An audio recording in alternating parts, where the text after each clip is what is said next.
trên là tiêu nó như vậy trồng nó nó rất là mất mua trâu ra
ta mà nhá nếu nó đó tuổi mà đó tung cao chú đã chỉ con gì à thì nếu đó tuổi không mà tung cao chẳng có chỉ tao ta thì dạng rồi cái mùi nó nóng quá đà không đà đâu không được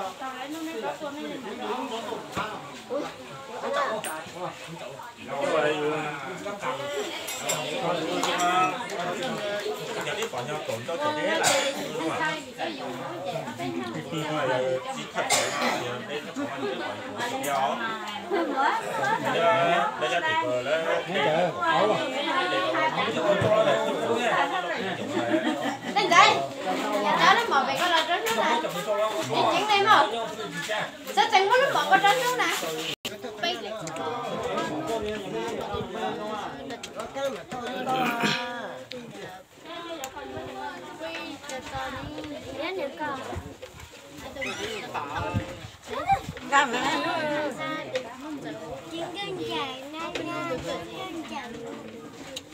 Mà chứ mà cái nhém mặt châm mặt của sáng sáng cái nhá nè. cái tụt gì Còn mà giờ sau rồi ta dùng mình không tiện thôi. Nó nói gì cái lươn cái này con chỉ nhấp để chứ không. Cái có đặt chỉ tậu.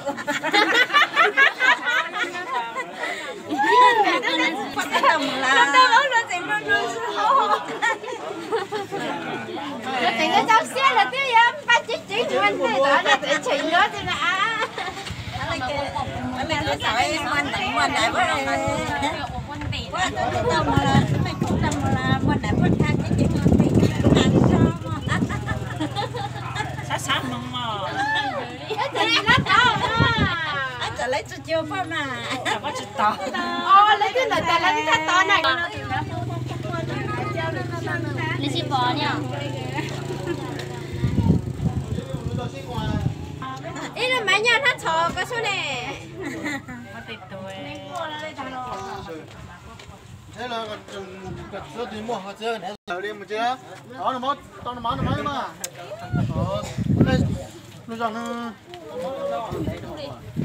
cái gì nó ta chạy như thế thì Có thể đem màu lên chào đó cái mà tôi về biết tiếng mong cái nó tải mà chơi hả đây à đây à anh chỉ nhau mà tôi như lâu rồi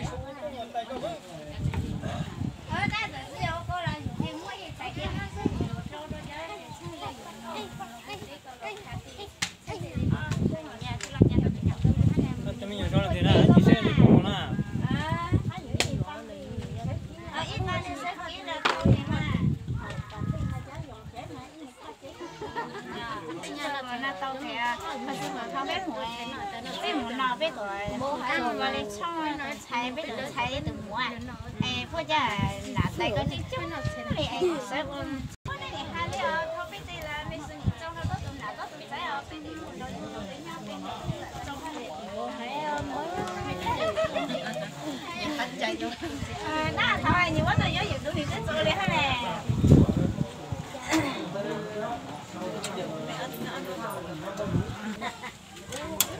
toàn nhang nhang nè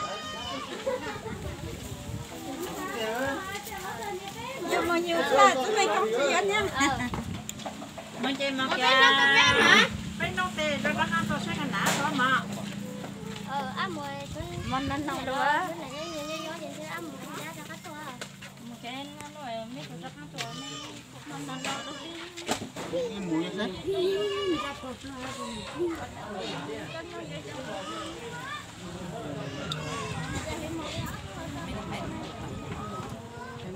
mùa nước búa cho nó như tôi trả cho bé mà nước búa này tao chỉ nước tiền nó chỉ cho cái này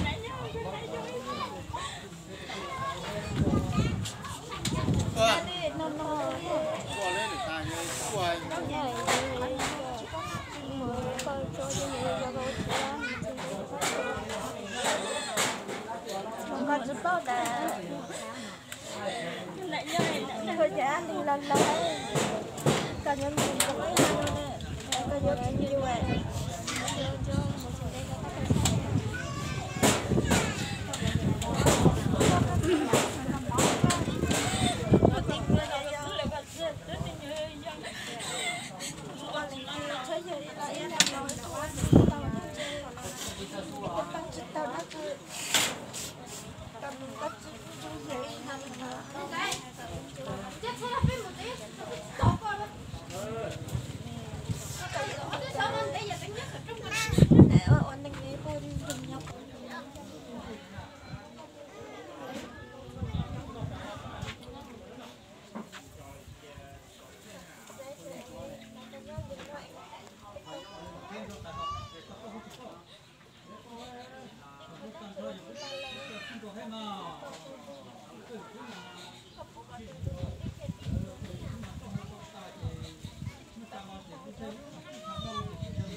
Nên hết xin được. Mấy nông bát đó à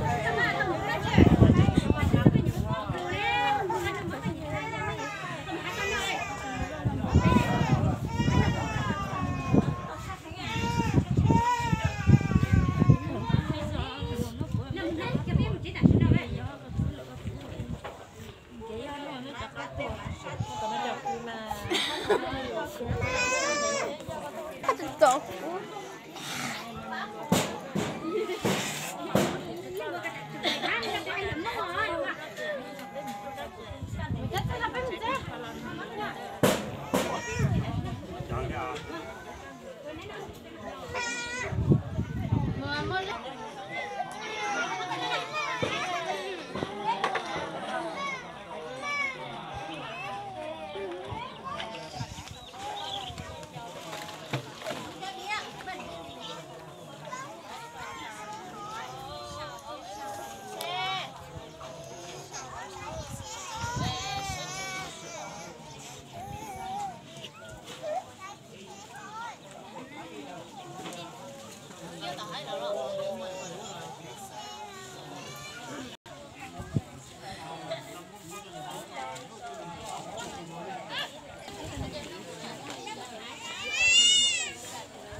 보여야 돼. 별로 치는데. 근데 뭐 봐요.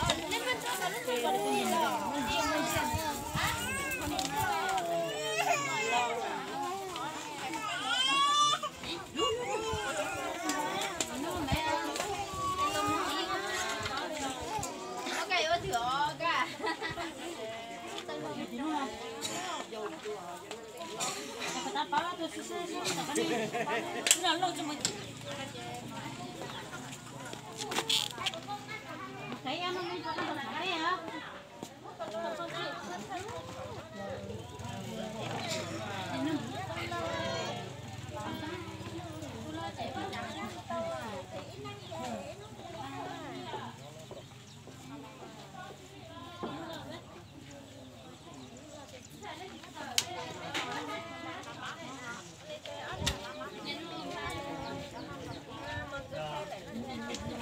Lửa đó, anh nói gì đâu?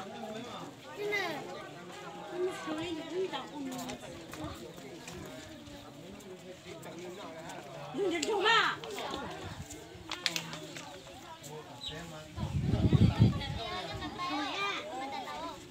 Anh đi một thằng xin chú nha. Anh thô, ý đại đó hả? Anh đi tỏ mình đó. Cây mới cho cái lọ.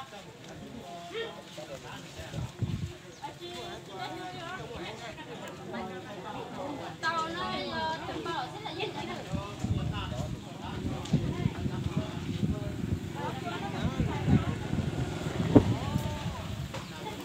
nhỏ hả? Bây giờ anh phải thì đưa tàu muốn luôn cái tàu kia thì cho mình đi. Nè, chị của anh chắc là anh không có ăn nữa. Anh ta khi không một tập phó, người ta không tập phó cho cũng sẽ không tập phó nó chỉ có vấn đề lại tập phó đó. Vẫn tệ rồi. Cho mấy tàu tí dưới mà.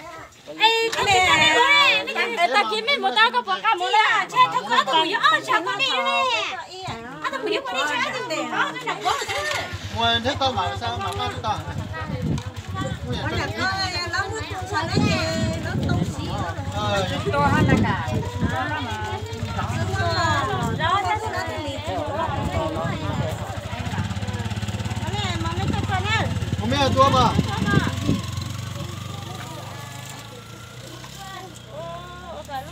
Cái gì ở tụi trẻ nhỏ tụi nó bây giờ tập quán cái tụi nó đã tập quán chưa? Giờ nó mấy con nó có xin để nó trên cái nó xin mua. Cũng mặn nó rồi đi nào. Không xin nó cũng mặn nó.